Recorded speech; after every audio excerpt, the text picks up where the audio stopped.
E agora você acompanha o Conexão Porto Indústria. A Agência Nacional de Transportes Aquaviários, a ANTAQ, aprovou no dia 31 de julho entendimento regulatório acerca da cobrança de sobreestadia em contêineres, com base em diagnósticos sobre o cenário da cadeia logística e dos impactos desse tipo de carga na atividade do setor. Foram determinadas premissas em que poderá haver incidência da sobreestadia de contêineres, a elaboração de relatórios trimestrais contendo o andamento das denúncias instruídas na ANTAQ sobre o tema, entre outros encaminhamentos. A ANTAQ estabeleceu essas premissas e nessas premissas ela vai praticamente estabelecer o seguinte. Primeira questão, quem deu causa à sobreestadia? Porque recentemente nós temos casos que a sobreestadia não está sendo causada pelo usuário, né? O usuário em relação ao armador, nós podemos entender tanto o importador, o exportador, quanto o agente de carga. E então ela criou essa premissa para estabelecer quem deu causa à sobreestadia. E também outro critério que ela adotou é se o problema da sobreestadia é inerente à atividade de risco do importador ou do armador. E o advogado dá um exemplo de como a situação pode ser complexa. Uma greve da Receita Federal. Há entendimento de que a greve não é hipótese de caso fortuito ou força maior. Então, ela seria um risco de atividade inerente à atividade do importador. Então, o que isso significa? Que se o importador faz uma denúncia na ANTAQ por não querer pagar a demurrage em razão da greve, a ANTAQ pode interpretar que é uma atividade inerente ao risco dele. Agora, por outro lado, a ANTAQ estabeleceu que quando a demurrage ou a detention for causada por culpa do armador ou de seus prepostos, a cobrança não é devida. A cobrança não será devida. Em resumo, tá?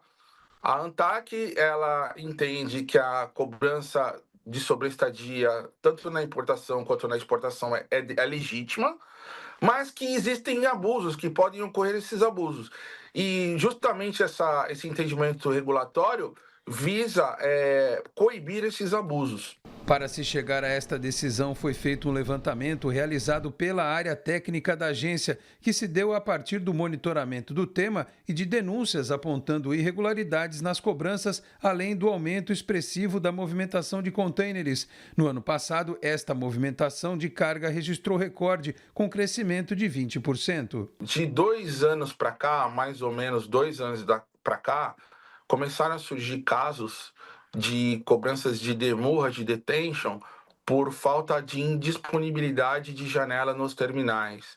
Tá? No caso da detention, por indisponibilidade de janela no terminal de embarque, e no caso da demurge, por indisponibilidade de janela no depot, né, que é o terminal de vazio. Ou seja, muitas vezes o exportador não consegue entregar o container para embarque porque o terminal de embarque não tem janela.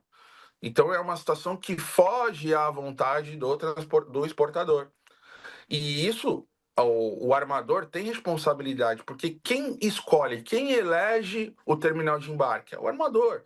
Então o armador não pode cobrar uma detention ou uma demurrage por indisponibilidade de janela de um preposto seu. E esse entendimento regulatório foi muito claro no sentido de coibir essa cobrança de demurrage e detention nessas hipóteses, né? Então ela criou essas premissas para auxiliar na interpretação da Resolução 62 de 2021. Além do entendimento regulatório firmado, a ANTAQ vai promover ações de aperfeiçoamentos internos para melhorar o fluxo de informações entre as áreas responsáveis pelo assunto, de modo a garantir mais celeridade nas análises envolvendo denúncias relativas à cobrança da sobreestadia.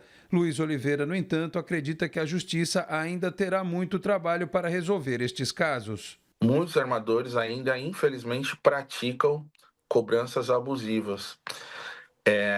A resolução ela criou e estabeleceu, inclusive, multas de valores altíssimos, de R$100 mil, R$200 mil, podendo chegar até R$1 milhão as penalidades que os armadores podem sofrer. Agora, certamente, essas premissas elas vão auxiliar os julgadores administrativos da ANTAQ no julgamento dessas denúncias.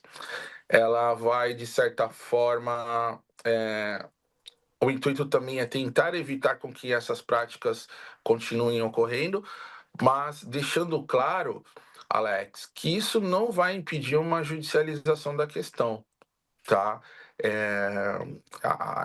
Essas diretrizes, apontadas pela ANTAQ, não vão impedir a possibilidade do importador, do exportador, não tendo um resultado satisfatório na ANTAQ, buscar o Poder Judiciário. Mas certamente é salutar e é um avanço, no sentido de que, como a ANTAQ vem recebendo muitas denúncias, ela criou essas premissas para agilizar esses julgamentos administrativos e para auxiliar os julgadores numa correta interpretação da norma. E a Acaer, empresa brasileira de tecnologia e engenharia aeroespacial, com sede em São José dos Campos, realizará no dia 12 de agosto a inauguração oficial da linha de produção responsável pela fabricação da fuselagem dianteira do D-32-8 Eco, aeronave regional turbo-hélice desenvolvida pela alemã Deutsche Aircraft, com foco em sustentabilidade e eficiência operacional. A cerimônia acontecerá na fábrica da Acaer, em São José dos Campos, com as presenças do CEO da Deutsche Aircraft, Nico Neumann, e do CEO da Acaer, César Silva, além de representantes de entidades do setor e autoridades. A fuselagem dianteira, que inclui a cabine de comando e sistemas críticos da aeronave, será inteiramente produzida pela empresa brasileira e deve gerar cerca de 250 empregos diretos e indiretos. O evento marca um passo importante na consolidação da parceria internacional entre a Acaer e a Deutsche Aircraft e na ampliação da atuação do Brasil no desenvolvimento de plataformas aeroespaciais com alta tecnologia. E confira agora a agenda desta semana do Instituto Brasileiro de Infraestrutura e da Frente Parlamentar de Portos e Aeroportos.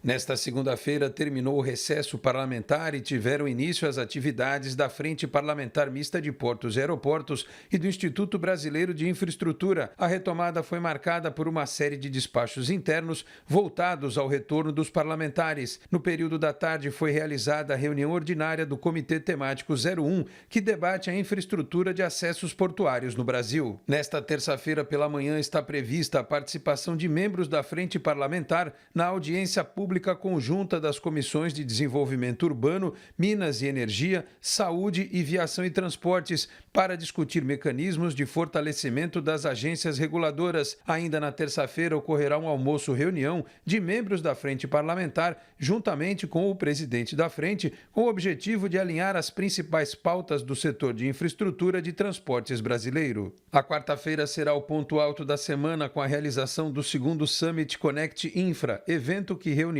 grandes nomes dos setores público e privado em Brasília para discutir soluções para o futuro logístico do Brasil. Com painéis temáticos, o evento busca impulsionar investimentos, modernizar o ambiente regulatório e fortalecer iniciativas essenciais para o desenvolvimento nacional dos transportes portuário e aeroportuário. No mesmo dia, à tarde, está prevista a participação dos parlamentares da Frente na reunião ordinária da Comissão Especial sobre o Sistema Portuário Brasileiro na Câmara dos Deputados. Na quinta-feira, os trabalhos da semana se encerram com o encontro de membros do IBI para a realização da segunda reunião ordinária do Comitê Temático 02, que discute questões relacionadas à operação portuária no Brasil. E o Conexão Porto Indústria volta amanhã, 7h30 da noite.